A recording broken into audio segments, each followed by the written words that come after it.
استاد پپو سے، پپو بیٹا یہ بتاؤ کہ یہ خوش فہمی کیا ہوتی ہے؟ تو پپو بولا، سر آپ کو مس ارم بلا رہی ہیں۔ استاد نے فوراً پلٹ کر دیکھا تو کوئی بھی نہیں تھا۔ پپو، سر یہی خوش فہمی تھی۔ بابا جی فرماتے ہیں کہ زندگی میں اگر بہت پریشان ہو تو ایک لمبی سی رسی لو اور ایک درخت پر باندھ لو۔ نانا کاکا خودکشی نہیں کرنی، وچک پھٹی پاؤ، اینگ بناؤ، جھولے شولے لو، انجوائے کرو، دنیا دے تے رولے مکنے ہی نہیں۔ ایک پٹھان مچھردانی لگا کر سو رہا تھا کہ اچانک باہر سے اسے ایک جگنو آتا ہوا نظر آیا۔ پٹھان بولا، یا خدا ہم کو بچا، یہ ظالم مچھر کا بچہ تو آج ہمارے کو ٹارچ لے کر ڈھونڈ رہا ہے۔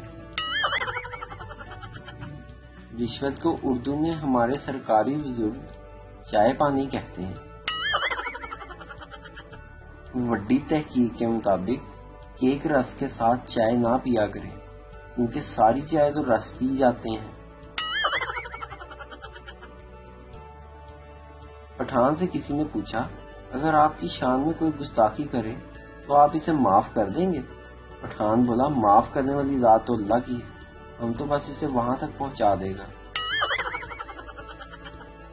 بطور پاکستانی ہمارا فرض بنتا ہے کہ ہر رش والی جگہ میں گھس کر پوچھیں، اتھے کی ہویا ہے؟ کسی نے ایک شادی شدہ مرد سے پوچھا، محبت اندھی ہوتی ہے تو شادی کیا ہے؟ جواب دیا، آنکھ کا آپریشن۔